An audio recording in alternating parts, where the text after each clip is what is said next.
नमस्कार,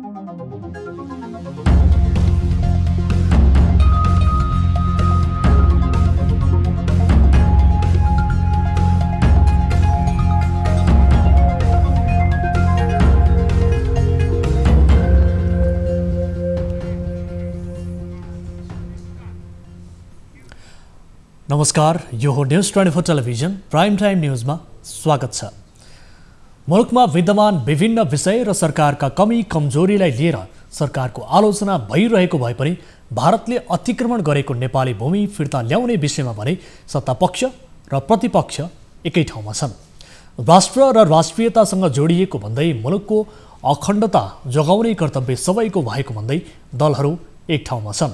आज प्रतिनिधि सभाको बैठकमा सरकारले नयाँ नक्सा जारी गरेपछि संसदमा पेश गरेको दोस्रो संविधान संशोधन विधेयकमाथिको छलफलमा सांसदहरूको एकै स्वरले पनि त्यसतर्फ इङ्गित गर्दछ।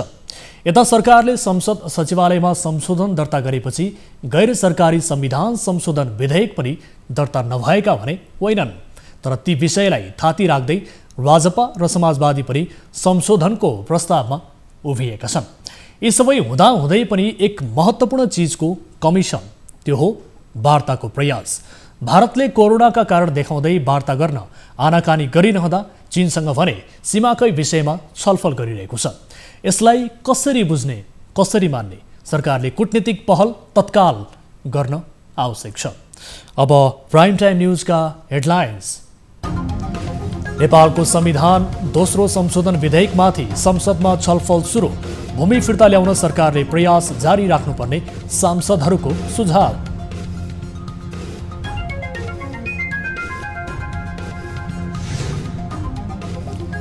नेपालमा कोरोना भाइरसबाट मृत्यु हुनेको संख्या 15 पुग्यो।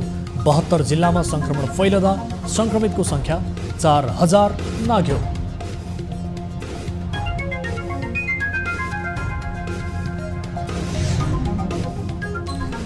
सामाजिक सञ्जालमा बनेको योजनाबाट युवाहरू लकडाउनको विरोधमा सडकमा उत्रिए।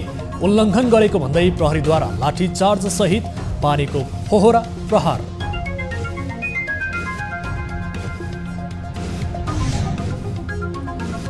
रुकुम घटनामा विभिन्न नाममा समिति बनाउने क्रम बढ्यो।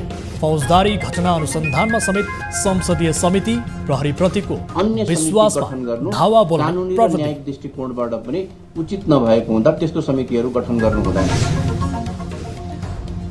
विदेशमा समस्यामा परेका नेपालीको उद्धार अझै हुन सकेन। युएईमा रहेका 18,000 नेपाली उद्धारको पर्खाइमा। हामीलाई कहिलेसम्म नेपाल निकाल्छ, अब नेपाल सरकारले अब खै निकाल्छ कि निकाल्दैन त्यो पनि थाहा छैन।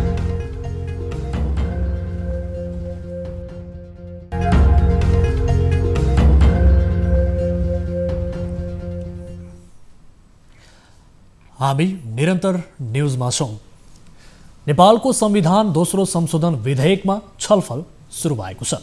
प्रतिनिधि सभाको आजको बैठकमा कालापानी, लिपुलेक, लिम्पियाधुरा क्षेत्र समावेश भएको नेपालको पूर्ण नक्सा निशान छापमा समावेश गर्न बनेको संविधान संशोधन विधेयकमा छलफल सुरु भएको हो। कानुन मन्त्री शिवमाया तुम्बा हम्फेले विधेयकमाथि विचार गरियोस् भन्ने प्रस्ताव गर्नुभएको थियो। छलफलमा सांसदहरूले आफ्नो भूमि फिर्ता ल्याउन सरकारले वार्ता थाल्नुपर्ने सुझाव दिएका थिए। केही सांसदहरूले भारतले वार्ता गर्न नमाने अन्य विकल्पमा समेत जानुपर्ने सरकारलाई सुझाव दिएका थिए। सरकारले भारतसँग नेपाली भूमि अतिक्रमण भएको विषयमा कूटनीतिक माध्यमबाटै समाधान खोज्ने दोहोर्याएको छ। आज प्रतिनिधि सभामा सांसदले उठाएका प्रश्नको जवाब दिँदै परराष्ट्र मन्त्रीले भारतसँग नेपालले दस्तावेज र प्रमाणका आधारमा वार्ता र छलफलबाटै विवाद समाधान गर्ने बताउनु भएको हो। उहाँले लिम्पियाधुरा, लिपुलेक र कालापानी क्षेत्रमा प्रशासनिक सुरक्षा र विकासका काम भूमि फिर्ता भएपछि सुरु गर्ने बताउनुभयो। सीमा समस्याबारे भारत र चीन बीच वार्ता भएको उल्लेख गर्दै मन्त्री गेवालीले नेपाल र भारत बीच पनि छिट्टै वार्ता हुने विश्वास व्यक्त गर्नुभयो। समेत प्रयोग गरेर लिपुलोक जोड्ने लिङ्क रोडको उद्घाटन भइसकेपछि नेपालले यसलाई अत्यन्त गम्भीरतापूर्वक लिएको छ।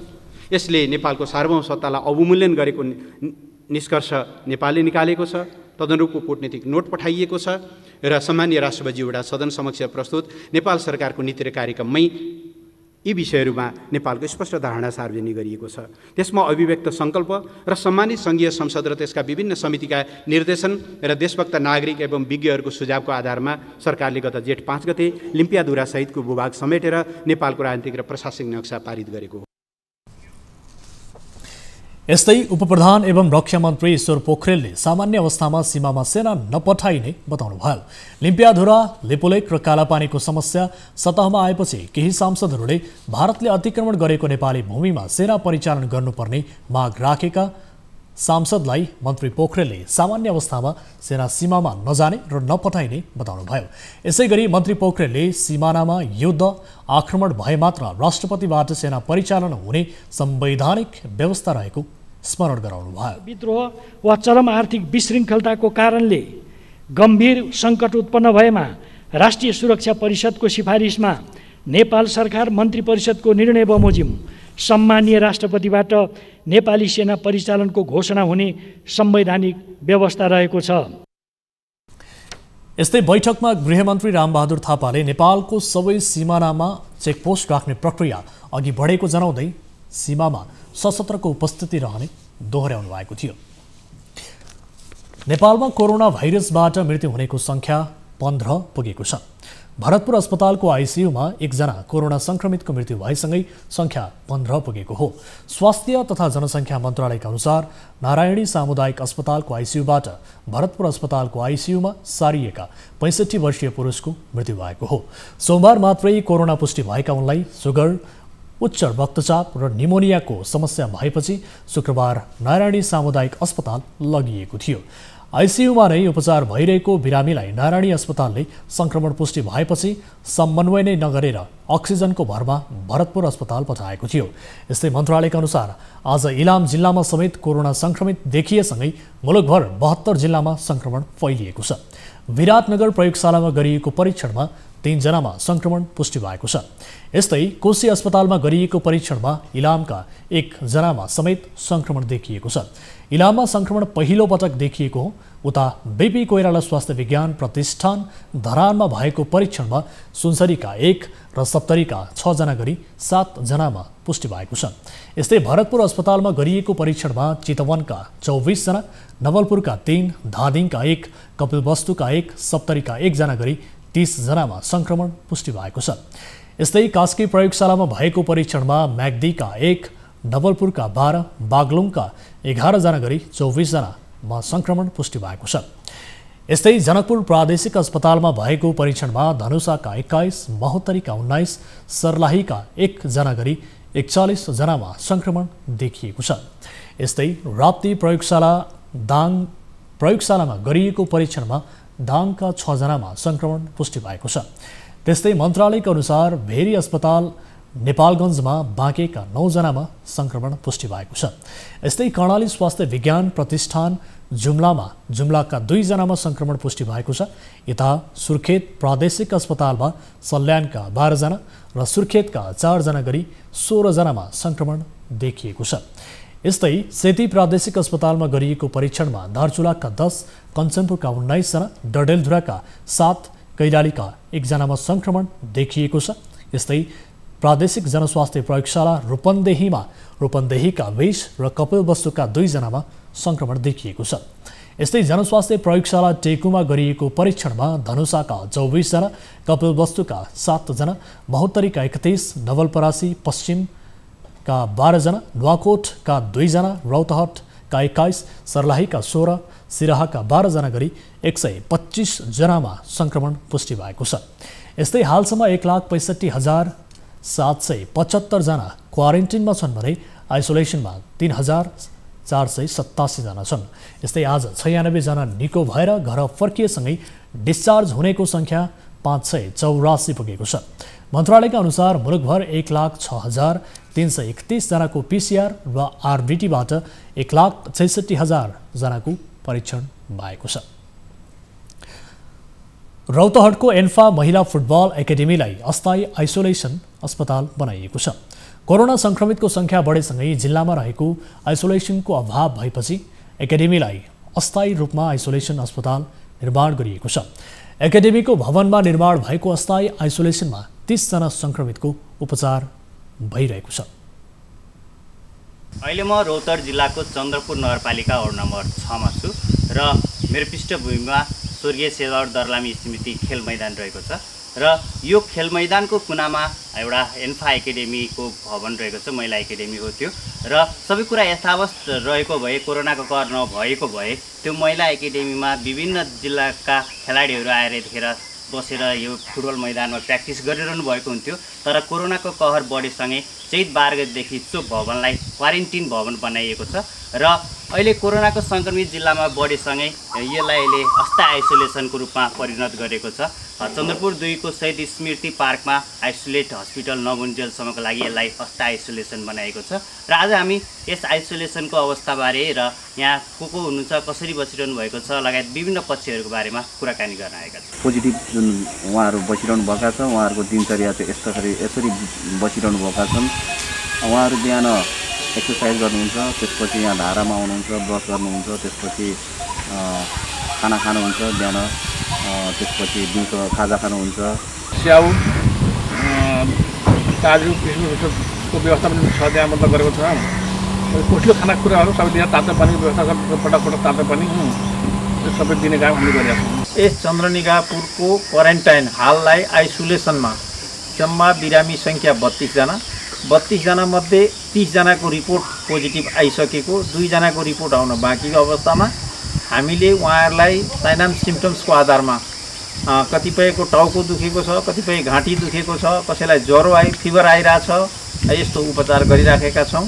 साथै त्यो बिरामीहरूको अवस्था सामान्यभन्दा सामान्य छ, कसैलाई त्यस्तो थाहै समस्या ठुलो समस्या केही पनि देखिएको छैन र उपचारको क्रम हामी दबाई बिहान बेलुका 2 टाइम हामीले अनिवार्य उहाँहरूको फिभर चेक र दबाई औषधिको व्यवस्था गरिराखेका छौँ। यसरी सङ्क्रमितको सङ्ख्या बढेसँगै हरेक स्थानीय तहले आफ्नो स्थानीय तहमा सङ्क्रमितहरू राख्नको लागि आइसोलेसन भवनको चाहिँ बनाउनु पर्ने अत्यावश्यक रौतहटमा देखिएको छ। रौतहटबाट टिभी जर्नलिस्ट बालविक्रम कार्कीको रिपोर्ट। लकडाउनका कारण जनजीवन अस्तव्यस्त बनेको छ। नागरिक तहबाट नै लकडाउन हटाउन दबाब दिने क्रम सुरु भएको छ। यसैबीच लकडाउनमा पनि सरकारले प्रभावकारी काम गर्न नसकेको, भ्रष्टाचार बढेको, सम्भावित सङ्क्रमितलाई PCR परीक्षण नगरेको लगायतका कुरामा विरोध जनाउँदै फरक शैलीमा युवाहरूले प्रधानमन्त्री निवास बालुवाटारमा प्रदर्शन गरेका छन्। तर शान्तिपूर्ण प्रदर्शनमा प्रहरीले हस्तक्षेप गरेको छ। एक रिपोर्ट। समय बिहान 10 बजे, स्थान बालुवाटारको खुर्सानी टार। केही युवा जम्मा भए, उनीहरूको हातमा प्लेकार्ड थियो।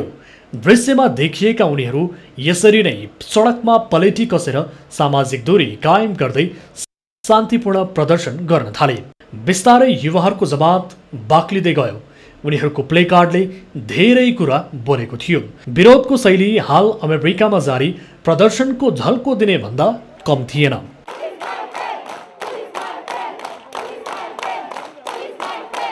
त्यसबीचमा प्रहरीले 81 माइकिङ गर्यो। तपाईहरु जे जति यहाँ हुनुहुन्छ, तपाईहरु यो लकडाउनको अवस्थामा संक्रामक रोग विरुद्ध ऐन 2020 प्रहरीको माइकिङ पछि पनि युवाहरूको जमातले प्रदर्शन गर्न भने छोडेनन्। त्यसपछि प्रहरीले उनीहरूमाथि लाठी र पानीको फोहरा प्रयोग गर्यो। न त निषेधित क्षेत्र तोडिएको थियो, न त प्रहरीमाथि नै हातपात भएको थियो। तर संक्रामक रोग ऐन 2020 अन्तर्गत 25 जना भन्दा धेरै भएको भन्दै प्रहरीले लाठी र फोहरा प्रहार गर्यो।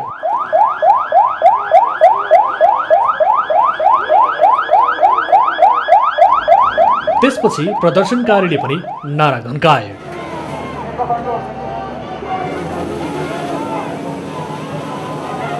तर प्रहरीको धरपकडबाट कयौं युवाहरू घाइते समेत बने। खासमा सामाजिक सञ्जाल मार्फत COVID-19 Nepal enough is enough ग्रुपको सक्रियतामा प्रदर्शन भएको थियो। कोरोनाको महामारी बीच सरकारले गरेको काम चित्त नबुझेको भन्दै ग्रुप मार्फत यसको विरोध गर्ने कार्यक्रम सार्वजनिक भएको थियो। न्युजहरू अझै बाँकी छन्। अब समय हो हात धुने ब्रेकको।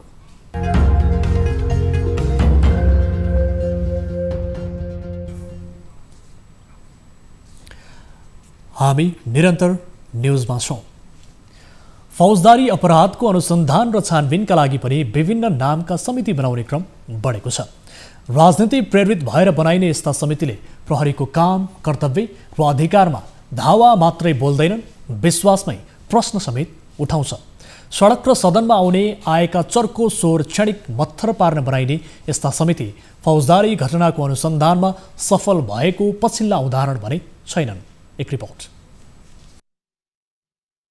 प्रहरीले जेठ 10 गते पश्चिम रुकुमको चौरजहारीमा भएको घटना अनुसन्धान गरिरहेको छ। पीडित पक्षले दिएको जाहेरीका आधारमा प्रहरीले नवराज विककी प्रेमिका भनिएकी युवती, उनका अभिभावक, वडा अध्यक्ष सहित 25 जनालाई नियन्त्रणमा राखेको छ। जिल्ला बाहेक प्रदेश प्रहरी र केन्द्रीय अनुसन्धान ब्युरो CIB छुट्टै टोली पनि अनुसन्धानमा सक्रिय छ। पुलिसको आफ्नै कार्यविधि छ। कानुनी रूपमा अपराध गरेर लाने र त्यसलाई दोषीहरूलाई कारवाही गर्ने आफ्नो कार्यविधि छ। त्यो एनजिएमले दिएको अधिकारहरूको बाटो छ। त्यसमा आफ्नो पुलिसले आफ्नो काम हो। त्यो अब व्यवस्थाले गरेको उसमा चाहिँ अब उहाँको आफ्नो म्यान्डेट होला। त्यसमा त अब हामीलाई त्यति के सरकार भएन। हाम्रो काम हुन्छ, आफ्नो रेगुलर भइरहेको हुन्छ। विभिन्न इकाइ र संयन्त्र प्रयोग मार्फत अनुसन्धान गरिरहेको र धेरै नजेलिएको भनिएको चौरजहारी घटनामा हरेक दिन जसरी सरकारदेखि संसदसम्मले समिति बनाएका छन्। गृह मन्त्रालयको सहसचिव नेतृत्वको समिति क्रियाशील रहँदा प्रतिनिधि सभाले विशेष समिति नै बनाएको छ। फौजदारी घटना केन्द्रित गरेर एकपछि अर्को समिति बनाउने अभ्यासले राज्यका निकाय बीचको अविश्वास प्रस्ट्याउँछ। यही प्रवृत्तिको निरन्तरता अर्थात् हरेक घटनामा यस्ता समिति बनाउनु पर्ने अवस्था आउँदा प्रहरीप्रतिको विश्वास स्वतः कमजोर हुनेछ। जुन छानबिन समितिहरू धेरै गएका छन्, उनीहरूले आफ्नो दायराभित्र बस्दिएनन् होइन। नबस्दाखेरि तपाईँको भोलि दिन के हुन्छ भनेपछि गरेको जुन अनुसन्धान छ त्यसमाथि पनि विश्वसनीयता रहन्न र जुन प्रहरीले गरेको जुन काम हो त्यसलाई पनि व्यक्तिहरूले चाहिँ विश्वास नगर्ने ठाउँ चाहिँ हुन्छ। सतही सोधबुझमा केन्द्रित हुने यस्ता समितिले घटनाको प्रवृत्तिगत निरन्तरतामा नियन्त्रणको दीर्घकालीन सुझाव दिन सक्छन्, न कि दोषी वा निर्दोषको किटानी। समितिका प्रतिवेदन कार्यान्वयन गर्नुपर्दा पनि प्रहरी नै निर्णायक हुने अर्थात् उसकै रायका आधारमा मुद्दा निर्धारण हुने भएकाले सुरुवाती अनुसन्धानदेखि नै प्रहरीलाई जिम्मेवार बनाउनु पर्नेमा जोड दिन्छन् कानुनकर्मी। घटना अनुसन्धानभन्दा तत्काल मत्थर पार्ने नियतले समिति बनाउने प्रवृत्ति नै गलत रहेको उनीहरूको भनाइ छ। समितिहरूको तथ्य र तथ्याङ्क फरक आउन सक्ने भएको हुँदा एकातर्फ त्यसले प्रहरीको अनुसन्धानलाई नै प्रभावित गर्न सक्छ भने तथ्यहरूको दुविधाका कारणले न्यायिक प्रक्रियामा पनि विश्वसनीयता खडा गर्न सक्ने भएको हुँदा प्रहरीको अनुसन्धान अन्तर्गत रहेका विषयमा अन्य समिति गठन गर्नु कानुनी र न्यायिक दृष्टिकोणबाट पनि उचित नभएको हुँदा त्यस्तो समितिहरू गठन गर्नु हुँदैन। चौरजहारी घटना जातसँग पनि जोडिएकाले सांसद देवेन्द्र पौडेलको संयोजकत्वमा गठित संसदीय विशेष समिति र जेठ 13 गते गृह मन्त्रालयका सहसचिव जितेन्द्र बस्नेतको नेतृत्वमा बनाइएको समितिले पनि दीर्घकालीन सुझाव दिनुबाहेक दोषी र निर्दोष किटान गर्ने सम्भावना कम रहन्छ। फितलो अनुसन्धान, न्याय प्राप्तिको अविश्वास र राजनीतिक प्रतिबद्धतामा प्रश्न उठेपछि समिति बनाएर फौजदारी अपराधको अनुसन्धान अति गिजोलिएको ताजा उदाहरण हो निर्मला पन्त प्रकरण।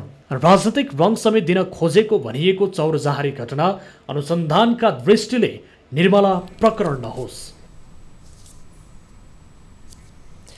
सरकारले 23 गतेबाट विदेशमा अलपत्र परेका नेपालीहरूको उद्धार सुरु भएको घोषणा गर्यो, जस अनुसार UAE-बाट 169 र म्यानमारबाट 26 जना नेपाली स्वदेश फर्किए। उद्धारमा प्राथमिकतामा परेका भन्दा पनि पैसा तिर्न सक्ने मात्रै स्वदेश फर्किए। समस्यामा परेका धेरै नेपाली अझै सरकारले स्वदेश लगिदिन्छ कि भन्ने आशामा छन्। एक रिपोर्ट। सरकारले दैनिक 2900 जनासम्मलाई नेपाल फर्काउने गरी तयारी गरेको बताएको थियो।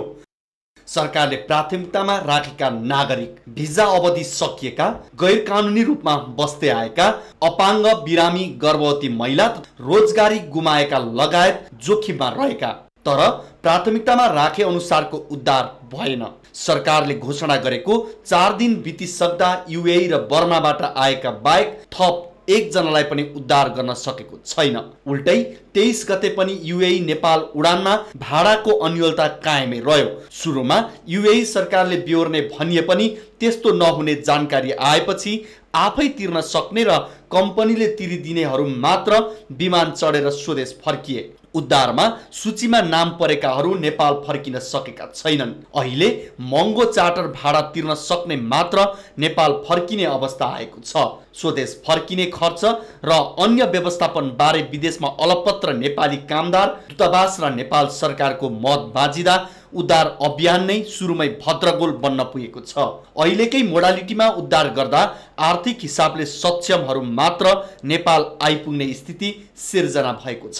यता विदेशमा लाखौं अलपत्र नेपालीहरू भने उद्धारका लागि सरकारसँग हार गुहार गर्दैछन्। हामी चाहिँ 45 दिनदेखि यहाँ क्वारेन्टाइनमा छ। हाम्रो उद्धार हुन सकेको छैन सर। हामीलाई कहिलेसम्म नेपाल निकाल्छ, अब नेपाल सरकारले अब खै निकाल्छ कि निकाल्दैन त्यो पनि थाहा छैन सर। कतिजना तपाईँहरू अहिले हुनुहुन्छ अहिले तपाईँ भएको ठाउँमा? यति नै भन्ने यकिन छैन सर।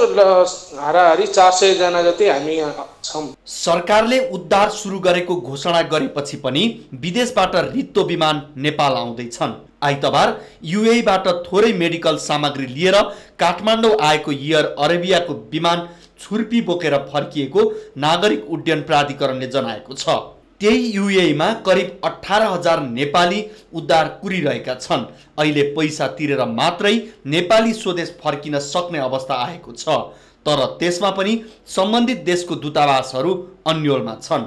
सबैभन्दा बढी उद्धारको जरुरी रहेको मलेसिया र खाडीमा पनि उद्धारबारे अन्योल छ। सरकारले उद्धार सुरु गरेको घोषणा गरे पनि विदेशमा अलपत्र परेका नेपाली उद्धार हुनेमा विश्वस्त छैनन्। टिभी जर्नलिस्ट प्रशान्त ठाकुरको रिपोर्ट। लकडाउनको उल्लङ्घन गर्दै पसल खोलेको भन्दै प्रहरीले बन्द गराएको छ। गत 22 गतेदेखि खोलेका न्युरोडका पसलमा आज प्रहरीले लकडाउन जारी रहँदा आफू खुसी निर्णय गर्दै पसल खोलेको भन्दै जबरजस्ती बन्द गराएको हो। स्वास्थ्य सुरक्षा अपनाएर बिहान 8 बजेदेखि 11 बजेसम्म पसल खोल्दा पनि जबरजस्ती गरिएको प्रति व्यवसायीले आक्रोश समेत पोखेका छन्। बिहान करिब 8:45 बजे रञ्जना गल्ली आसपास प्रहरीले माइकिङ गर्दै जबरजस्ती पसल बन्द गर्न लगाएको थियो। काठमाडौँ, भक्तपुर र ललितपुरका प्रमुख जिल्ला अधिकारीहरू बीच भएको बैठकले व्यापारीलाई पसल खोल्न अवरोध नगर्ने निर्णय गरेका थिए। सोही अनुसार कोरोना रोकथाम तथा नियन्त्रणका लागि गठन भएको उच्च स्तरीय समितिलाई सिफारिस गर्ने निर्णय गरिएको थियो।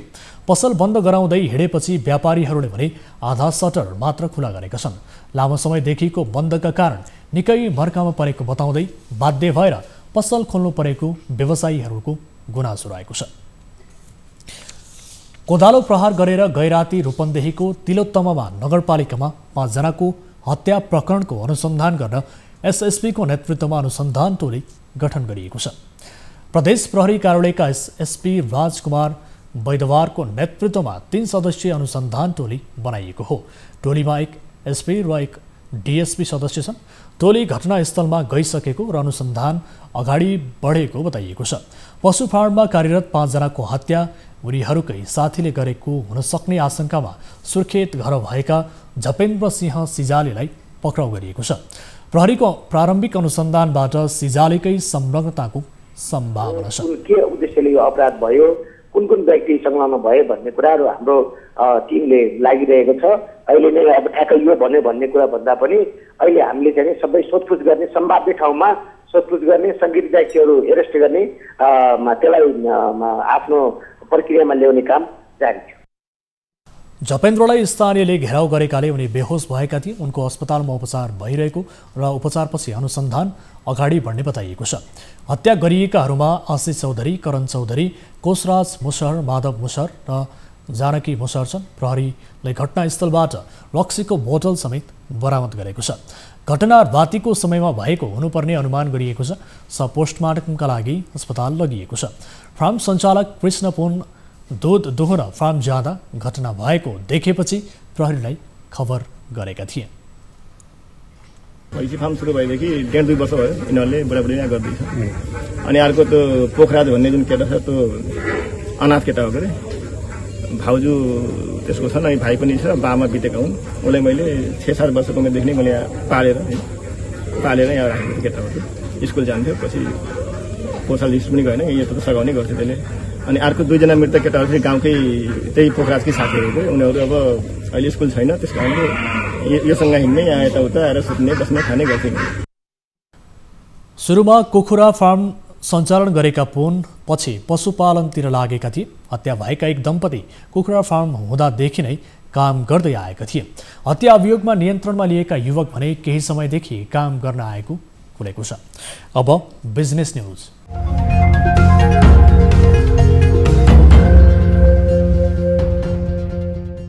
अर्थमन्त्री डाक्टर युवराज खतिवड़ाले American Millennium Challenge Corporation MCC तोडे अमेरिकासँगको सम्बन्ध र वैदेशिक लगानीको वातावरण बिग्रने बताउनु भएको छ। प्रतिनिधि सभाको मङ्गलबारको बैठकमा विनियोजन विधेयक 2077 माथि सांसदहरूले राखेको खर्च कटौतीको प्रस्तावमा जवाब दिँदै अर्थमन्त्री खतिवड़ाले एमसीसी पास गर्दा मुलुकलाई फाइदा हुने बताउनु भयो। हामीले केही सच्याउनु पर्ने कुराहरू जो हाम्रा सहायक सम्झौताहरू छन्, ती सहायक सम्झौताहरूमा मिलाएर जान सक्ने विषयहरू रहन सक्छन्। त्यसमा केही कुराहरू बुझाइको फरक हुन सक्छ, त्यसमा मिलाएर जान सक्ने विषयहरू हुन सक्छन्। तर मलाई लाग्दैन त्यो आयोजना आफैले हामीले गर्दाखेरि अहिले नि त्यो तोडेर एउटा मित्र राष्ट्रसँगको सम्बन्ध बिगार्ने र अन्तर्राष्ट्रिय सहयोगको वातावरण बिगार्ने काम हामीले गर्नुहुन्छ जस्तो मलाई अहिले लाग्दैन। एमसीसीका केही सम्झौता राष्ट्रिय हित सार्वभौमिकता विपरीत रहेको भन्दै सत्तापक्षकै सांसद विरोधमा उत्रिएका छन्। विद्युतीय सवारी साधनमा बढाएको करदेखि कृषि उपजमा लगाएको भन्सार दरले चर्को आलोचना खेपिरहेकाले अर्थमन्त्रीले विद्युतीय सवारी साधनमा कर नहट्ने प्रश्न पार्नु भएको छ।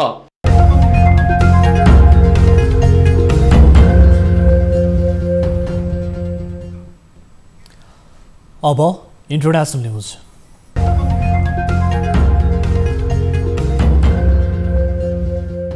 मे महिनाको मध्यतिरबाट सुरु भएको चिनिया जनमुक्ति सेनाका प्यारा ट्रुपहरूको अभ्यास जुन महिनामा झनै कठोर बनेको र युद्ध तयारी समेत गरिरहेको चिनिया सेनाको सञ्चार माध्यमले मङ्गलबार खुलासा गरेको छ। जनमुक्ति सेनाको ब्रिगेडले जुन 1 मा उत्तर पश्चिममा रहेको मरुभूमिमा अभ्यास गरेको छ। त्यसमा स्थल सेनाले सशस्त्र वाहन, आर्टिलरी, इन्जिनियरिङ ट्रुप्स र स्काउट्सले वास्तविक युद्धको परिदृश्य बनाएर तालिम गरिरहेको पिएलए डेलीले मङ्गलबार जानकारी दिएको छ। यी अभ्यासहरूले कमान्ड एन्ड कन्ट्रोल, र्यापिड अल्ट र फायर स्ट्राइकमा सैनिकहरूको क्षमता अभिवृद्धि गरेको पत्रिकाले उल्लेख गरेको छ। ब्रिगेडलाई यस क्षेत्रमा ल्याएदेखि सैनिकहरूले दिनरात live fire test, tactical training र हतियार परीक्षण लगायतका विभिन्न अभ्यास गरेका छन्। अनि 74औं groups army of the PLA southern theatre command अन्तर्गतको एक ब्रिगेडले पनि उत्तर पश्चिम चीनमा विभिन्न अभ्यास गरिरहेको छ। केही सैन्य विश्लेषकहरूले यी अभ्यासहरूलाई चीन र भारत बीचको सीमा विवादसँग जोडेका छन्। दुई देशको वरिष्ठ सैनिक अधिकारी बीच सकारात्मक वार्ता भएपछि विज्ञहरूले यो विवाद युद्धमा परिणत नहुने वा दोक्लमको जस्तो सैनिक गतिरोध नआउने बताएका छन्। तर चिनिया भूभागमा भारतले संरचना बनाएर विवाद उत्पन्न भएको र यस्ता विवादको ठोस समाधान हुनु अघि नै दुवै पक्षका सेना आम्ने सामने रहने विज्ञहरूको कथन छ। अब विष्णु ढुङ्गानाका साथमा फटाफट न्युज।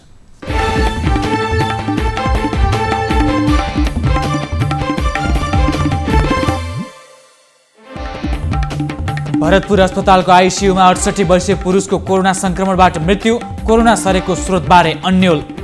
मृत्यु भएका कोरोना संक्रमित वृद्धको मङ्गलबार नारायणी नदीको किनारामा अन्त्येष्टि। एकै दिन 300 भन्दा बढी संक्रमित देखिएसँगै नेपालमा संक्रमित संख्या 4000 नाग्यो। 15 जनाको मृत्यु, 584 जना निको। पीसीआर किट, भीटीएम र पर्याप्त जनशक्ति नहुँदा देशभर 24,500 स्वाब नमुना परीक्षण हुन बाँकी। चापका कारण रिपोर्ट आउन 2 सातासम्म ढिलो। अछामको चौरपाटी गाउँपालिका 5 मा संक्रमित महिलालाई कोरोना भगाउने भन्दै झारफुक। महिलाको स्वास्थ्य स्थिति गम्भीर भएपछि कोहलपुर मेडिकल कलेज भर्ना। विश्वभर 72,24,000 बढीमा कोरोना संक्रमण, 4,09,000 बढीको मृत्यु, 35,59,000 बढीलाई निको। थप 4वटा PCR मेसिन खरिद गर्ने प्रदेश 2 सरकारको निर्णय। परीक्षणलाई तीव्रता दिन 50,000 VTM खरिद गर्न सामाजिक विकास मन्त्रालयलाई निर्देशन। MCC बारे छलफल गर्न बोलाइएको सत्तारूढ नेकपाको सचिवालय बैठक स्थगित। अर्को बैठकको मिति 2 अध्यक्षले तय गर्ने। लिम्पियाधुरा क्षेत्रमा भूमि फिर्ता भएपछि सुरक्षा र विकासका काम सुरु गर्ने परराष्ट्र मन्त्रीको भनाई। आगामी वर्षसम्ममा आफ्नै भूमि आउन भारतीय भूमिको प्रयोग गर्नु नपर्ने। कोदालोको प्रहार गरेर रूपन्देहीको कान्छी बजार स्थित एक कृषि फार्ममा 5 जनाको हत्या गरेको आशंकामा फार्ममै कार्यरत 1 जना पक्राउ। गृह जिल्लामा 5 जनाको हत्या भएको घटनाको दोषीमाथि कारबाही गर्न नेकपा महासचिव विष्णु पौडेलको माग। नागरिकलाई सुरक्षा प्रत्याभूति गर्न ध्यानाकर्षण। PCR विधिको परीक्षण र 10 अर्बको हिसाब माग गर्दै प्रधानमन्त्री निवास बालुवाटार अगाडि प्रदर्शनकारीमाथि पानीको फोहरा र लाठीचार्ज। नेपालको संविधान दोस्रो संशोधन विधेयकमाथि संसदमा छलफल। भूमि फिर्ता ल्याउन सरकारको प्रयास जारी राख्नुपर्ने सांसदहरूको सुझाव। राष्ट्रिय अखण्डतामा दलहरू एकमत। कोरोना जोखिम न्यूनीकरणमा सरकारले खर्च गरेको 10 अर्बको हिसाब सार्वजनिक गर्न काङ्ग्रेसको माग। प्रधानमन्त्रीको अकर्मण्यताका कारण संक्रमण फैलिएको दावी। विद्युतीय गाडी कुदाएर मात्र विद्युतको खपत नबढ्ने अर्थमन्त्री डाक्टर युवराज खतिवडाको अभिव्यक्ति। औद्योगिकरण र ग्रामीण विद्युतीकरणमा जोड दिनुपर्ने धारणा। निजी विद्यालयलाई सार्वजनिक विद्यालयको जिम्मेवारी नदिने शिक्षा मन्त्रीको प्रश्नोक्ति। यसै बारे छलफल हुँदै। आफू मात्र राष्ट्रवादी हुँ भनेर अरूलाई नहोच्याउन प्रतिनिधि सभा सदस्य लक्ष्मणलाल गणको आग्रह। सरकार पक्षबाट आफूहरूको राष्ट्रियतामाथि शङ्का गरिएको आरोप। न्युरोडमा पसल बन्द गराउँदै हिँडेको प्रहरी टोली र व्यापारीहरूबीच विवाद। प्रशासनले सहमति जनाएको विषयमा प्रहरीले हस्तक्षेप गरेको प्रति व्यापारी आक्रोशित। नेपालले MCC सम्झौता तोड्दा अमेरिकासँगको सम्बन्ध र अन्तर्राष्ट्रिय सहयोगको वातावरण बिग्रने अर्थमन्त्री डाक्टर युवराज खतिवडाको तर्क। MCC पारित गर्नुपर्ने धारणा। जाजरकोटका नवराज विक सहितका 6 युवाको मृत्यु स्थानीयको कुटपिटबाट भएको अनौपचारिक क्षेत्र सेवा केन्द्र इन्सेकको दावी। घटना नियोजित भएको उल्लेख। कर्णाली प्रदेशका सभामुखको गाडी खरिदबारे अख्तियारले छानबिन गर्ने। 1 हप्ताभित्र कागजात पठाउन सचिवालयलाई निर्देशन। नापी कार्यालय भक्तपुरका सर्वेक्षक राजेन्द्र काफले विरुद्ध अख्तियारमा 5 करोडको भ्रष्टाचार मुद्दा। 2 वर्षसम्म कैद र बिगो बमोजिमको जरिवाना माग। मृतकको वास्तविक सङ्ख्या लुकाइरहेको भन्दै ब्राजिलको आलोचना। तथ्याङ्क सार्वजनिक गर्न विश्व स्वास्थ्य सङ्गठनको आग्रह। र एक अश्वेत नागरिकको हत्या गर्ने पूर्व प्रहरीहरू पहिलो पटक अदालत उपस्थित। $12.5 लाख धरोटी रकम माग।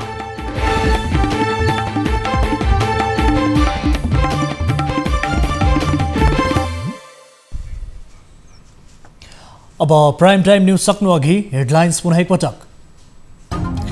नेपालको संविधान दोस्रो संशोधन विधेयकमाथि संसदमा छलफल सुरु। भूमि फिर्ता ल्याउन सरकारले प्रयास जारी राख्नुपर्ने सांसदहरूको सुझाव।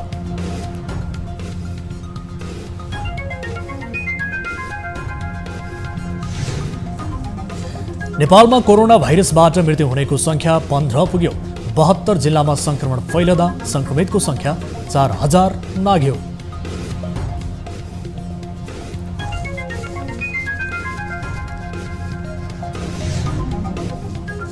सामाजिक सञ्जालमा बनेको योजनाबाट युवाहरू लकडाउनको विरोधमा सडकमा उत्रिए। उल्लङ्घन गरेको भन्दै प्रहरीद्वारा लाठीचार्ज सहित पारेको फोहरा प्रहार।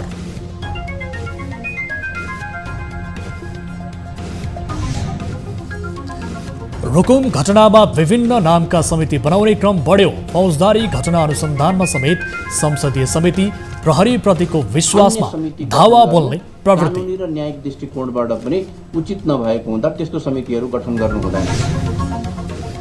र विदेशमा समस्यामा परेका नेपालीको उद्धार अझै हुन सकेन।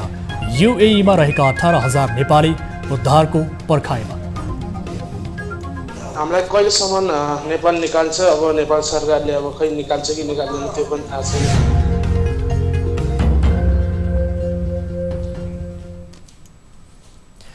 प्राइम टाइम न्यूज अहिलेलाई यति नै। जाँदा जाँदै ताली र गालीका लागि लकडाउनको प्रभावबारे हामीले सोधेको प्रश्नको परिणाम केही बेरमा प्रसारण हुने कार्यक्रम सीधा कुरा जनतासँगमा हेर्न सक्नुहुनेछ।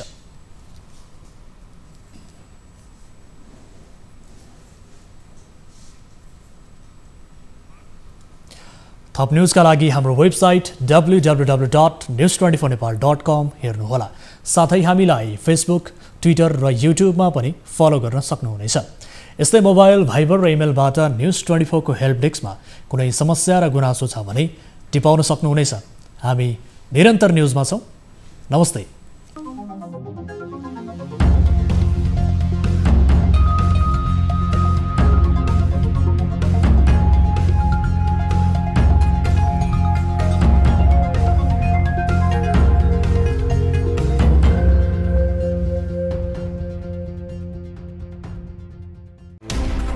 कोरोनाले सिर्जना गरेको सङ्कटमा पल पलका न्युज अपडेट र हर क्षेत्रको कभरेजका लागि न्युज 24 नेपाल युट्युब च्यानललाई सब्स्क्राइब गर्नुहोला।